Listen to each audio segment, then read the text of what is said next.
السلام علیکم ورحمۃ اللہ تعالی وبرکاتہ۔ نحمده ونصلي ونسلم على رسوله الكريم اما بعد فاعوذ باللہ من الشیطان الرجیم بسم اللہ الرحمن الرحیم ان اللہ وملائکتہ یصلون علی النبی یا ایہا الذین آمنوا صلوا علیہ وسلموا تسلیما اللہم صل علی سیدنا ومولانا محمد معدن الجود والکرم وآلہ الکرام وابنہ الکریم وبارک وسلم صلاۃ وسلام علیک یا رسول اللہ صلی اللہ تعالی علیہ وسلم۔ حضور پاک صلی اللہ علیہ وسلم کے عظیم الشان معجزے علم غیب کا بیان جاری ہے۔ حضور پاک صلی اللہ علیہ وسلم نے جو غیب کی خبریں عطا فرمائی ان کے تعلق سے اس سے پہلے بھی کچھ درسوں میں باتیں شامل کی گئی، جیسے فاتح خیبر کون ہوگا اور 30 برس تک خلافت رہے گی اور اس کے بعد بادشاہت آ جائے گی، ترکوں سے جنگ ہوگی، یہ ساری خبریں حضور پاک صلی اللہ علیہ وسلم نے ان واقعات کے ہونے سے پہلے ہی دے دی تھی۔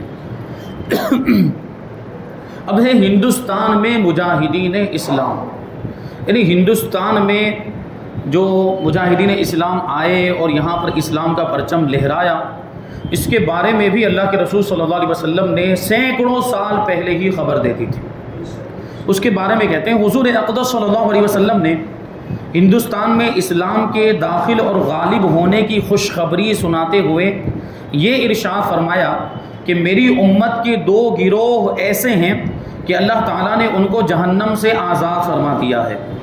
ایک گروہ جو ہندوستان میں جہاد کرے گا اور ایک گروہ وہ جو حضرت عیسیٰ بن مریم علیہ السلام کے ساتھ ہوگا، یعنی حضرت عیسیٰ علیہ السلام جب قرب قیامت میں آسمان سے نازل ہوں گے، اتریں گے، تو ان کے لشکر میں جو لوگ شامل ہوں گے، حضرت عیسیٰ علیہ السلام ملک شام میں، فلسطین میں، دمشق کی جامع مسجد کے مینارے پر نازل ہوں گے، پھر ان کے ساتھ مسلمان شامل ہوں گے اور دجال کو حضرت عیسیٰ علیہ السلام قتل کریں گے۔ پھر یہ لشکر پورا یہ مشرق کی طرف آئے گا، روایتوں میں ملتا ہے کہ یہ مشرق کی طرف حضرت عیسیٰ علیہ السلام پورا لشکر لے کر آئیں گے، یہاں پر جو مشرکین ہوں گے ان کے ساتھ جنگ ہوگی۔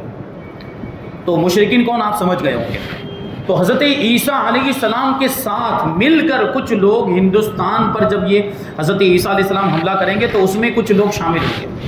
تو اس کی گروہ کے بارے میں حضور پاک صلی اللہ علیہ وسلم ارشاد فرما رہے ہیں۔ حضرت ابو ہریرہ رضی اللہ تعالیٰ عنہ کہا کرتے تھے کہ رسول اللہ صلی اللہ علیہ وسلم نے ہم مسلمانوں سے ہندوستان میں جہاد کرنے کا وعدہ فرمایا تھا، تو اگر میں نے وہ زمانہ پا لیا جب تو میں اس کی راہ میں اپنی جان و مال قربان کر دوں گا۔ یعنی وہ غزوہ ہند کے نام سے اس کو موسوم کیا جاتا ہے، اور بہت اس کے بارے میں آپ نے سنا بھی ہوگا، یوٹیوب وغیرہ پہ بہت چلتا ہے اس کے بارے میں۔ تو بعض علماء کا یہ کہنا ہے کہ یہ غزوہ ہو چکا ہے، اور بعض کا کہنا یہ کہ یہ اب ہوگا قرب قیامت میں، یا یہ کہ مسلمانوں پر بہت زیادہ جب ظلم و ستم ہونے لگے گا ہندوستان میں تو غزوہ ہند ہوگا، اس طرح کی باتیں آتی ہیں۔ تو حضرت ابو ہریرہ نے اس کے بارے میں یہ بات کہی کہ اگر میں اس کا زمانہ پا لیتا تو میں اس کی راہ میں اپنی جان و مال قربان کر دوں گا، اور اگر میں اس جہاد میں شہید ہو گیا تو میں بہترین شہید ٹھہروں گا، اور اگر میں زندہ لوٹا تو میں دوزخ سے آزاد ہونے والا ابو ہریرہ ہوں گا، کیونکہ حضور نے بشارت دی ہے، حضور نے خوشخبری دی کہ جو بھی اس میں شریک ہوگا اس کے لیے جہنم سے آزادی، اس کو جہنم سے اللہ تبارک و تعالیٰ نے آزاد فرما دیا ہے، اس جہاد کے اندر جو بھی شریک ہوگا۔ ابھی حالات ایسے بن بھی رہے ہیں، دیکھ رہے ہیں ہم کہ ہندوستان کے اندر مسلمانوں کے ساتھ کیسے معاملات ہو رہے ہیں، اور مسلمانوں کو ہندوستان سے نکالنے کی کوششیں کی جا رہی ہیں، اور یہ پاکستان کے لوگ یہ سمجھتے ہیں کہ ہم وہ غزوہ ہند کریں گے، یعنی اس طرح کی باتیں ہیں کہ یہاں جب ظلم و ستم ہونے لگے گا تو پاکستان کے مسلمان یہاں پہ حملہ کر دیں گے اور یہاں کے مسلمان بھی ان کا ساتھ دیں گے، اس طرح کی وہ باتیں کرتے ہیں، حالانکہ کچھ بھی کنفرم نہیں ہے، کچھ بھی اس طرح کی بات کنفرم نہیں، اور یہ تفصیل حدیث کے اندر نہیں۔ سب سے پہلے تو اسی میں اختلاف ہے کہ وہ غزوہ ہو چکا ہے یا اب ہوگا۔ اگر یہ مانے کہ ہو چکا ہے تو پھر کوئی سوال ہی نہیں ہے، اور دوسری طرف ہم دیکھیں تو پاکستان کے حالات انتہائی ابتر سے ابتر ہوتے چلے جا رہے ہیں، ان کے پاس طاقت ہی نہیں ہے اور زیادہ کمزور ہوتے جا رہے ہیں، تو کیا حملہ کریں گے وہ، اور کیا بچائیں گے یہاں کے ہندوستان کے مسلمانوں کو۔ بہرحال یہ کچھ باتیں وہ بس ان کا اندازہ ہے اور ان کا تخمینہ ہے۔ امام نسائی نے 302 ہجری میں وفات پائی. یہ بہت بڑے محدث ہیں. صحاح ستہ آپ سنتے گے نا، 6 حدیث کی بڑی کتابیں جن کو صحاح ستہ کہا جاتا ہے، بخاری، مسلم، ابو داؤد، ترمذی، نسائی اور ابن ماجہ. تو یہ 6 بڑی کتابیں ہیں. اس میں سے ایک کتاب جو سنن نسائی ہے اس کو امام نسائی نے ترتیب دیا ہے. انہی امام نسائی کے بارے میں فرماتے ہیں کہ ان کی وفات 302 ہجری میں ہوئی، اور انہوں نے اپنی کتاب سلطان محمود غزنوی کے حملہ ہندوستان 392 سے تقریباً 100 برس پہلے تحریر فرمائی. یعنی سنن نسائی جو حدیث کی کتابیں جو صحاح ستہ میں شامل ہیں، یہ کتاب محمود غزنوی نے جب یہاں ہندوستان پہ حملہ کیا تھا اس سے 100 سال پہلے تقریباً انہوں نے یہ کتاب لکھی تھی. دیکھیں محمود غزنوی بھی تو مجاہد اسلام بن کے آئے تھے یہاں پر، اور انہوں نے بھی یہاں پہ آنے کے بعد اسلام کا پرچم لہرایا. تو حدیث پاک میں جو خوشخبری دی گئی اس کے حقدار وہ بھی تو ہو سکتے ہیں. تو جو علماء کہتے ہیں کہ وہ جنگ ہو چکی تو اس سے یہ محمود غزنوی کی، شہاب الدین غوری کی، یہ ساری جنگیں مراد ہو سکتی. تو تمام دنیا کے مورخین گواہ ہیں، تاریخ لکھنے والے گواہ ہیں کہ غیب داں نبی نے اپنی زبان قدسی بیان سے ہندوستان کے بارے میں سینکڑوں برس پہلے جس غیب کی خبر کا اعلان فرمایا تھا وہ حرف بحرف پوری ہو کر رہی کہ محمد بن قاسم نے سرزمین سندھ و مکران پر جہاد فرمایا. یہ حجاج بن یوسف کا زمانہ تھا. صحابہ کرام بھی اس وقت موجود تھے. تو حجاج بن یوسف کے بھتیجے تھے یا بھانجے تھے، میں بھول رہا ہوں، محمد بن قاسم.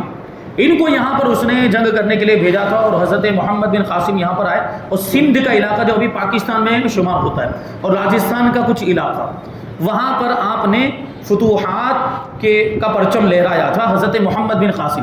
لیکن کیا ہوا، پھر کسی نے وہ حجاج بن یوسف کے کان بھرے کہ محمد بن قاسم کو واپس بلا لو. اس طرح کی کچھ باتیں ہوئیں اور ان کے تعلق سے کچھ غلط بیانی بھی ہوئی. تو اس لیے حجاج بن یوسف نے محمد بن قاسم کو واپس بلا لیا تھا.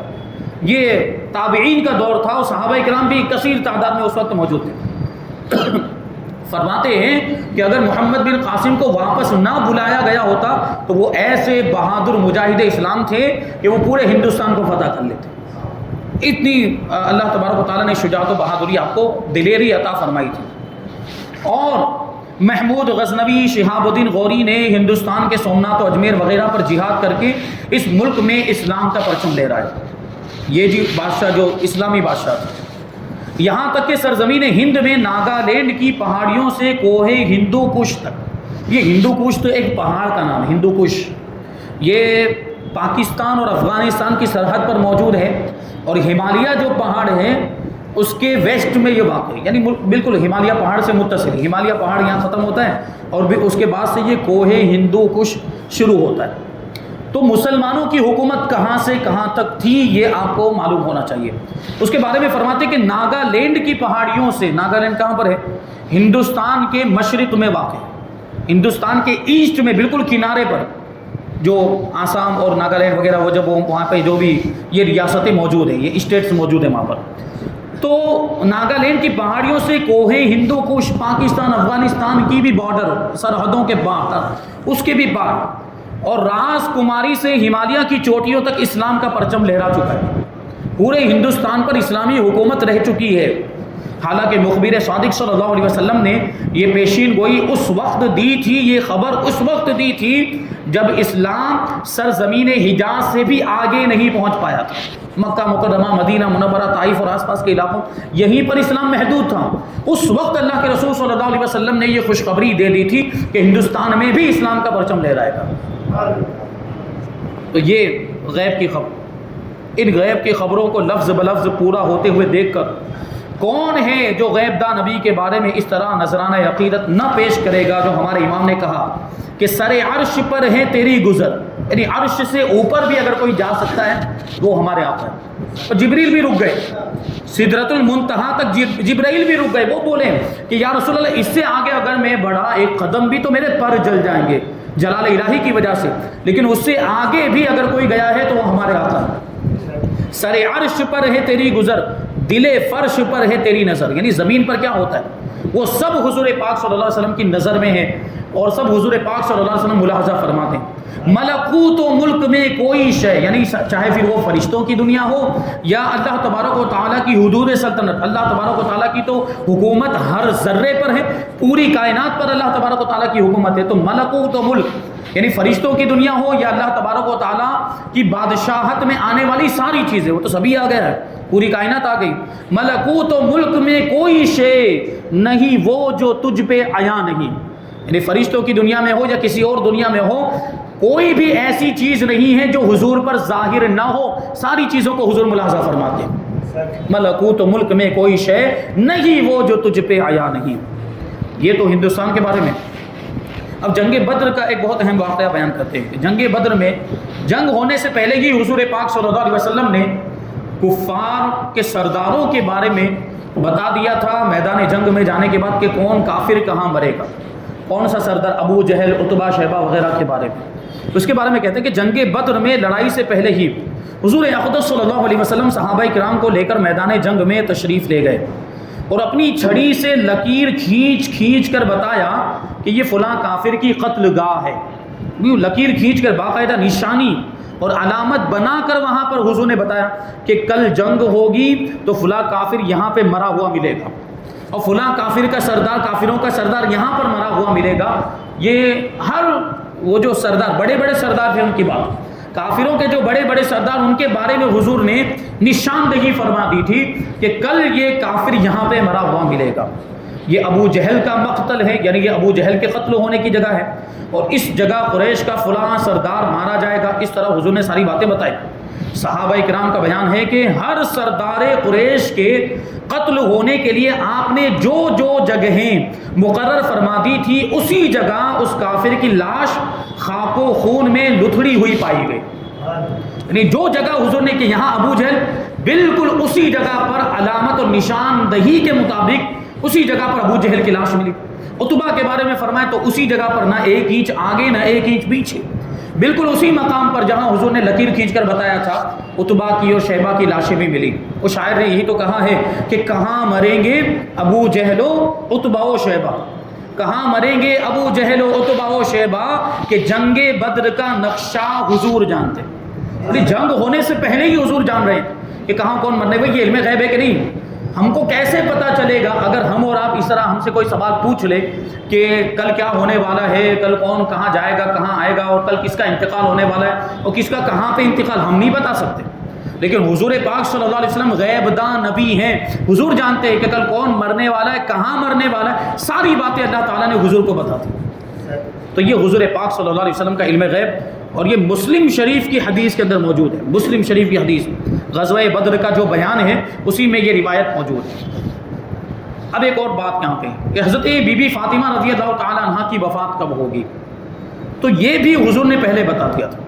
حضرت رسول خدا صلی اللہ علیہ وسلم نے اپنے مرض وفات میں حضرت فاطمہ رضی اللہ تعالی عنہ کو اپنے پاس بلا کر ان کے کان میں کوئی بات فرمائی تو وہ رونے لگ گئی۔ پھر تھوڑی دیر کے بعد ان کے کان میں ایک اور بات ارشاد فرمائی تو پھر ہنسنے لگ گئی۔ اب یہ دو الگ الگ متضاد کیفیات تھی، ایک دوسرے کے اپوزٹ۔ رونا اور ہنسنا ایک ساتھ میں کیسے ہو سکتا ہے؟ یعنی پہلے والی بات جو تھی وہ رونے کا سبب اور دوسری والی جو بات تھی وہ خوش ہونے کا سبب تھی، تو ظاہر سی بات ہے تعجب تو ہوگا۔ تو حضرت ام المؤمنین عائشہ صدیقہ رضی اللہ تعالی عنہ کو یہ دیکھ کر بڑا تعجب ہوا۔ انہوں نے حضرت فاطمہ رضی اللہ تعالی عنہ سے اس رونے اور ہنسنے کا سبب پوچھا کہ پہلے آپ روئی اور پھر مسکرائی، تو وجہ کیا ہے؟ یہ دونوں چیزیں یکے بعد دیگرے کیوں ہوئی؟ پہلے آپ روئی پھر مسکرانے لگ گئی۔ تو بی بی فاطمہ رضی اللہ تعالی عنہ نے صاف کہہ دیا کہ میں رسول اللہ صلی اللہ علیہ وسلم کا راز ظاہر نہیں کر سکتی، یہ حضور کا راز ہے، حضور نے ایک راز کی بات مجھے بتائی ہے، میں اس راز کو فاش نہیں کر سکتی۔ جب حضور صلی اللہ علیہ وسلم کی وفات ہو گئی، ظاہری طور پر دنیا سے تشریف لے گئے، تو حضرت ام المؤمنین عائشہ صدیقہ رضی اللہ تعالی عنہ نے دوبارہ خاتون جنت سے دریافت کیا کہ اس دن کیا ہوا تھا، حضور نے کیا ارشاد فرمایا تھا، وہ مجھے اب بتائیے، کیونکہ اب تو حضور دنیا سے تشریف لے جا چکے ہیں، اب تو بتایا جا سکتا ہے۔ تو بی بی فاطمہ رضی اللہ تعالی عنہ نے کہا کہ حضور صلی اللہ علیہ وسلم نے پہلی مرتبہ میرے کان میں یہ فرمایا تھا کہ میں اپنی اسی بیماری میں وفات پا جاؤں گا۔ تو یہ سن کر میں فتح غم سے رو پڑی، کیونکہ مجھے غم لاحق ہوا، صدمہ ہوا کہ میرے والد ماجد کا انتقال ہو جائے گا۔ ظاہر سی بات ہے، ابھی عام طور پر ابھی کسی کے والد کا انتقال ہونے والا ہو تو وہ غم میں مبتلا ہو جاتا ہے۔ اور یہاں تو والد بھی کیسے جو سردار کائنات اور جو رسول کائنات ہے تو ان کے دنیا سے تشریف لے جانے کا غم کتنا ہوگا. تو بی بی فاطمہ فرماتی کہ میں رونے لگ گئی. پھر حضور نے فرمایا کہ اے فاطمہ میرے گھر والوں میں سب سے پہلے تم وفات پا کر مجھ سے ملو گی، یعنی میرے جتنے بھی گھر والے ہیں ان میں سب سے پہلے تمہاری وفات ہوگی اور تم مجھ سے آ کر ملو گی. یہ سن کر میں ہنس پڑی کہ حضور صلی اللہ علیہ وسلم سے میری جدائی کا زمانہ بہت ہی کم ہوگا، زیادہ لمبا نہیں ہوگا. یہ حضور نے پہلے ہی بتا دیا تھا. اہل علم جانتے ہیں کہ یہ دونوں غیب کی خبریں حرف بر حرف پوری ہوئی کہ آپ نے اپنی اسی بیماری میں وفات پائی اور حضرت فاطمہ رضی اللہ تعالی عنہا بھی صرف 6 مہینے کے بعد وفات پا کر حضور صلی اللہ علیہ وسلم سے جا ملی. 6 مہینے. اور یہ آپ کے خاندان والوں میں سب سے پہلے خاتون جنت کا انتقال ہوا اور آپ دنیا سے تشریف لے گئی اور حضور پاک صلی اللہ علیہ وسلم سے ملاقات فرمائی. تو دیکھیے یہ حضور نے جیسا فرمایا تھا بالکل ویسا ہی ہوا. ایک اور بہت اہم چیز کہ حضور پاک صلی اللہ علیہ وسلم نے اپنی وفات سے پہلے ہی اپنی وفات کی خبر دے دی تھی، اپنی وفات کی اطلاع دے دی تھی. ہم اور آپ کب مرنے والے، کہاں پہ مریں گے ہمیں کچھ نہیں پتا ہوتا، کب ہماری موت آ جائے، لیکن اللہ کے رسول صلی اللہ علیہ وسلم جانتے تھے کہ آپ کا وصال کب ہونے والا ہے اور اس کی جا بجا آپ نے خبر بھی دی ہے اور اس کی طرف اشارہ بھی کیا ہے کہ میری وفات کب ہونے والی ہے. اسی کو بیان کرتے ہیں. جس سال حضور اقدس صلی اللہ علیہ وسلم نے اس دنیا سے رحلت فرمائی پہلے ہی سے آپ نے اپنی وفات کا اعلان فرمانا شروع کر دیا تھا، یعنی اپنی وفات کے بارے میں خبر دینا اور اشارہ کرنا شروع کر دیا تھا.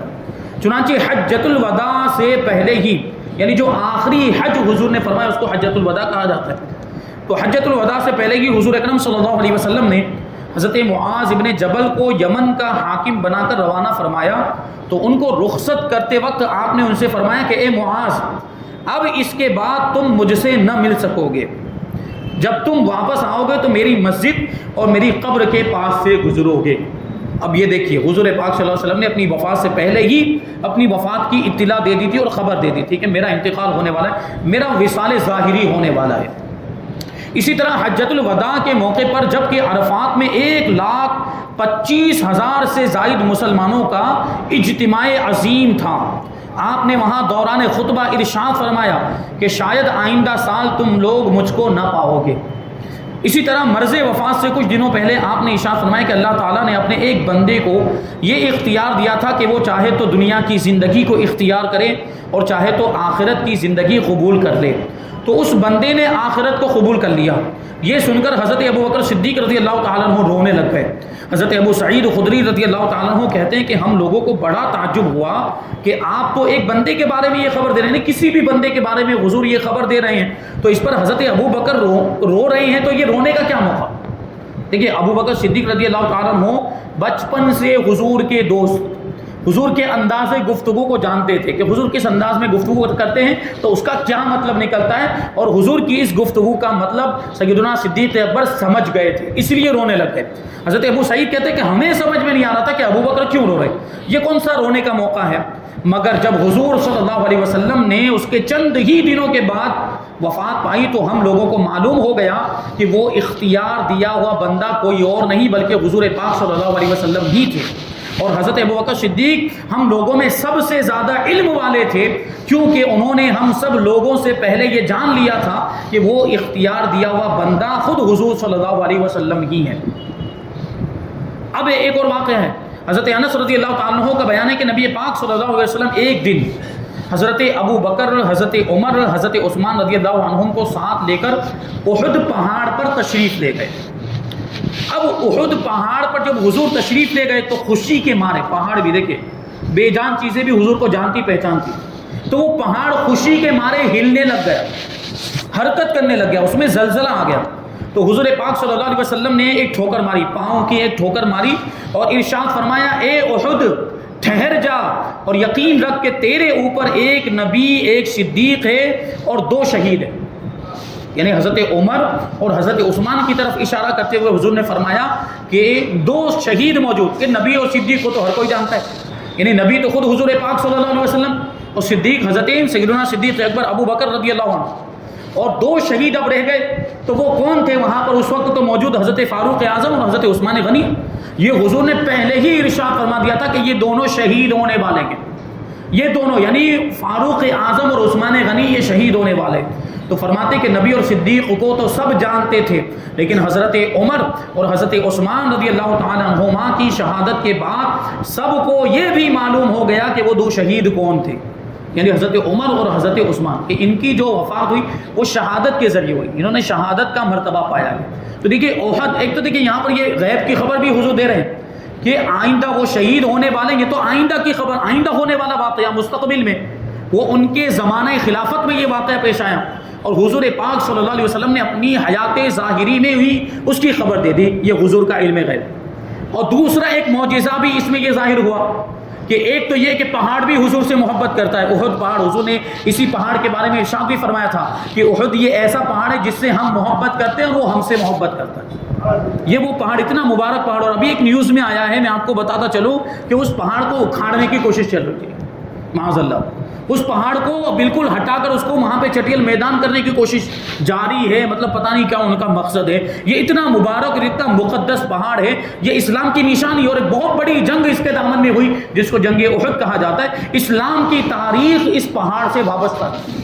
تو یہ پہاڑ ایسا عظیم پہاڑ، تو حضور کا معجزہ، وہ پہاڑ جب ہلنے لگا، حضور نے ٹھوکر ماری تو وہ ساکن ہو گیا، اس نے حرکت کرنا بند کر دیا۔